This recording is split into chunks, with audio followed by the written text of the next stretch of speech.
Can't believe it, but it is once again Friday. If you didn't check out our video last week, you gotta go see it. We got 2 massive pallets of music equipment, and we've been taking this whole week to kind of go through that stuff, get it cleaned up, set up, listed, and all that fun stuff. We're still far from done, but today I want to take a closer look into some of the highlights from those pallets and show you guys some new guitars, amps, recording gear, all kinds of cool stuff. So let's get into it. Let's actually not even start with guitars. Let's start over here with, we have 2 tape recorders, which is really, really cool. Both of these you can use for cassette multi-tracking. These are a lot of fun. They're also a lot of work, and it's a lot more of a pain than just doing Pro Tools or something like that. But it'd be a cool experience and a relatively affordable way to get into recording stuff in analog, because going to full like reel-to-reel is really, really expensive. But you can get a taste of that for a bit more of an accessible price with either these are 2 Tascam units, both Porta Studios, the 246, and then a 488 Mark II that came a little later. Under that, there's a bunch of keyboards and synths and all that good stuff, but we're not gonna open those boxes just yet. We'll save those for another day. But let's get started on guitars.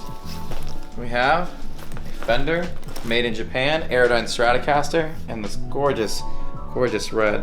It's just kind of in between like a wine red and a candy apple red, which is really, really cool. For those who don't know, these are actually medium scale. So these are 24.75 inch scale lengths instead of the typical 25.5 you'd see on a Strat. Some people will definitely prefer that.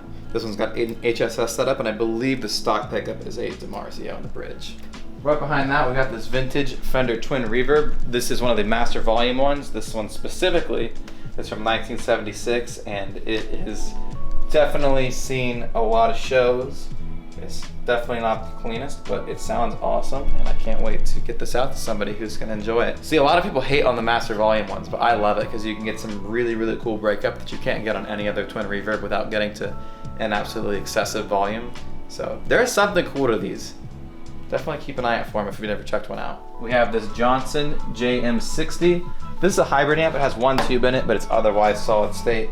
Has all kinds of different built-in effects and stuff. I think this is kind of on the early end of modeling, so you can get a lot of different sounds out of that. Dive into some guitars.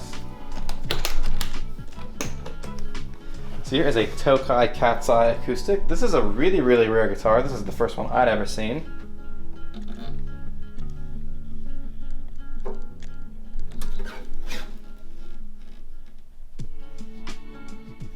Here we have a Fender Jazz Bass, but this is not just any Fender Jazz Bass. This is a fretless 62 reissue. It currently has flat wounds on it. We'll probably end up throwing some of the strings on here, but really neat.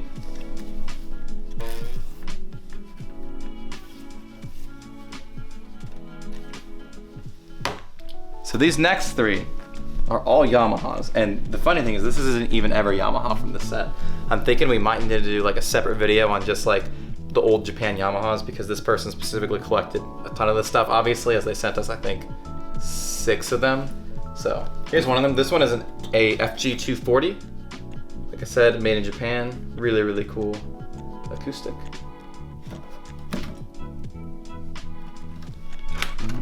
And you guessed it, another Yamaha.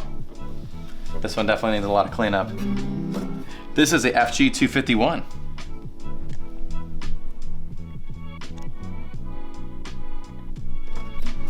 Really beautiful rosewood back and sides here, which is great.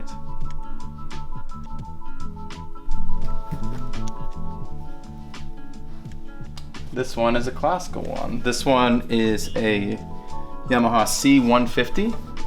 Once again, made in Japan. I'm really excited to get some fresh strings on this one because it already sounds good with really old strings, so that means it's gonna sound great once it's cleaned up with some fresh ones.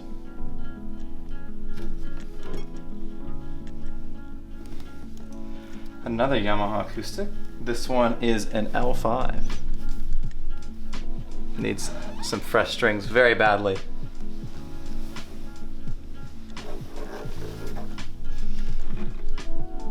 I'm predicting this to be my favorite of the Yamahas we just got in, but we'll see once we get them all set up. This is the last Yamaha we'll show for the video, but here is an electric one. Here is a Yamaha Studio Lord. Really, really cool. Obviously heavily inspired by another model guitar you might know.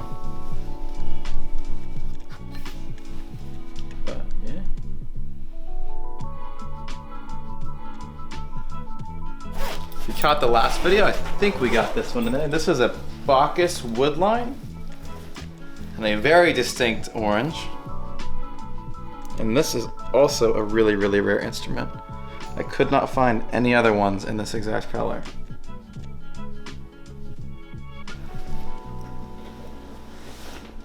Here we have an Epiphone Rivoli. I believe that's how you say this one. Really, really cool semi-hollow. Just one really, really hot single coil neck pickup. This one's a lot of fun. This is actually one of my favorites from this stash. Again, pretty hard to find guitar. It's definitely kind of higher on the price range for something Epiphone made in Korea. But still not a crazy expensive bass if you really like zoom out and look at everything. And it's really, really good. We have a Fujigen gig bag, but this one is not a Fujigen. Here we have Fender made in Japan jazz bass. This is one of the standard ones. It's not a reissue or anything, just kind of their standard line of stuff. Really cool. Definitely has some wear, but very, very cool bass. And last one we'll show for today. Nothing too crazy, but a Epiphone Thunderbird bass. I used to get these all the time, but I actually haven't had one in probably 3-4 years come through, so definitely saw a lot of these in the early days of a Flash Flooded gear. Very cool to see one in once again. Thank you so much for coming on that journey. If you saw the last video where we unboxed all this, you probably noticed there's a whole lot of other stuff that we didn't get to. Unfortunately, we do not have enough hours in the day or square footage in this shop to get all of that on camera individually. So definitely keep up with our site, keep up with our Instagram. We'll have all that posted there really, really soon. Don't forget to subscribe, like the video, all the other stuff everyone asks you to do. And most importantly, let me know in the comments what your favorite thing from this video was. I'm really curious to know. Thank you guys again for taking the time to watch this video. I hope you enjoyed, and we will see you again next week with another episode of Fresh Finds. Bye.